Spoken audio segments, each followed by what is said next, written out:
toute l'actualité à temps réel, sur Référence TV. Référence TV, la chaîne de l'innovation. asalaamaaleykum ñu ngi leen di nuyuwaat yéen ñëpp di leen nuyu bu baax di leen wax ni ci turu collège délégué 2AS ñu ngi leen di nuyu di leen sant di leen gërëm te du ñu fàtte tamit ñi nga xamante ni ñoom la ñu seqal plateforme bi di aéroport li ñu am nag ci jubluwaay bi nga xamante ne nii jublu nañ fa ci bërëb bi nga xam ni mooy aéroport Diass AIBD ñun ñu ngi ñooy société d'assistance 2AS AIBD assistance service waroon a taxaw ci li nga xam ni président de la république da ko jëloon def ko jubluwaayam muy am hub aérien maanaam transport aérien boo xam ne day mucc ayib ba nga xam ne dinañ mën a wujjeek sunu mbokk yi nga xam ne ñoo nekk ci sous-région bi yeneen dëkk yi looloo waraloon état bi jëlee aéroport bi Léopold Sédar Senghor en 2017 yóbbu ko Diass ba mu ko fay yóbbu nag am na ay këyit yu mu jotoon a xaatim yu mu jotoon xaatim à la date 14 octobre 2017 am na décret bu mu xaatimoon décret 2017-1606 bi nga xamante ni moom mooy réglementé maanaam moom mooy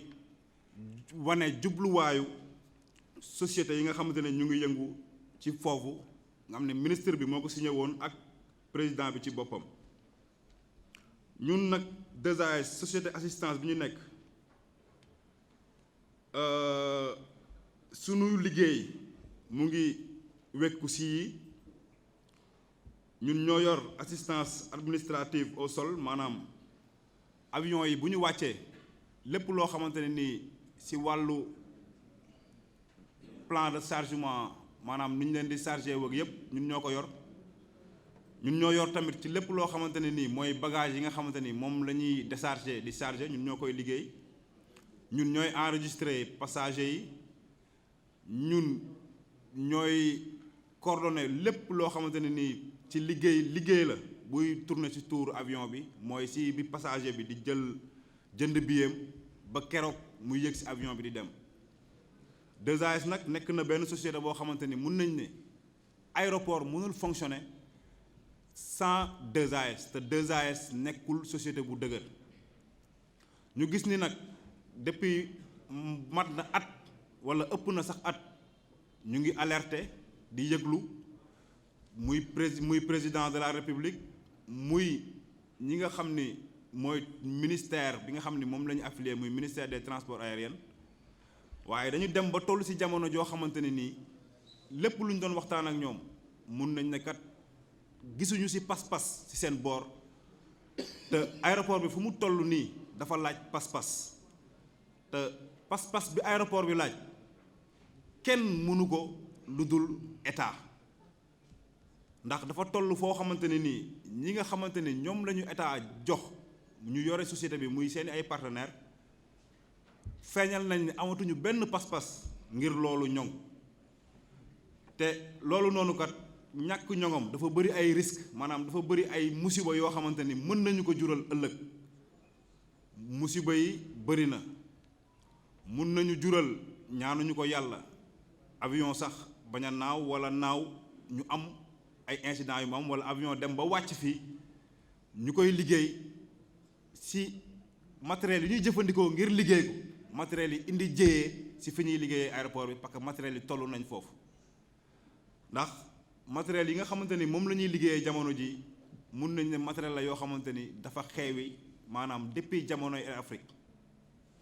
kon jot na ci aspect ci li nga xamante ne nii moo jëm ci wàllu sécurité liggéeykat yi li jëm ci wàllu sécurité passagers yi maanaam clients yi jël avion yi ak li nga xamante ni moo jëm ci wàllu sécurité dëkk bi ndax aéroport dañuy dellu di waxaat ni frontière la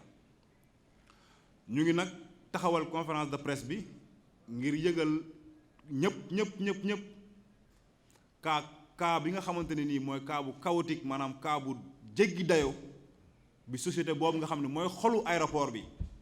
di dund jamono ju mu toll nii te autorités yi nga xamante ni ñoom lañ sas ngir ñu xar si seen tànk tubéy def ci seen kéem kantan wane wuñ ci benn pas-pas xam naa damay jox après coordinateur bi mu toftalaat ci olof bi tuuti am lu mu mottali di leen wax ni rek pour terminer pour jeexal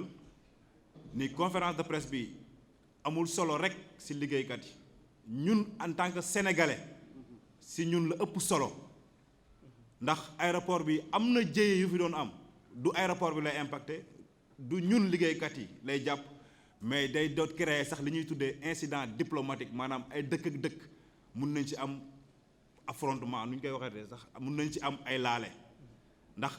roppalaan bu ne li muy yàpp du ay sénégalais kese wala ay français kese wala ay anglais kese da ngay gis benn roppalaan mu am plus de 30 nationalités lu mat fanweer nit yoo xamante ni kenn bokkul ak sa moroom fi nga dëkk kon ñooñu ñun ñu veiller seen sécurité ñu def suñu kéem kantan pour ñoŋal seen sécurité loolu dafa war a doon obligation si état wu Sénégal parce que dañuy jël turki yi nga xamante ni moom lañ ñu booleel te wane wuñu benn pas-pas au contraire sax dañuy dem ba jàpp ni sax waaw leneen lañ bëgg ci société bi waaye bëggatuñu sax dox bi dëgg ki nga xam ne moo ci war a jóg nag war ci jublu ngir souveraineté am ngir sécurité réew mi mooy les autorités compétentes maanaam mooy président de la république ak ñi nga xamante ni ñoom ñoo séq liggéey bi war a ñoŋal aéroport. Toute l'actualité à temps réel sur Référence TV. Référence TV, la chaîne de l'innovation.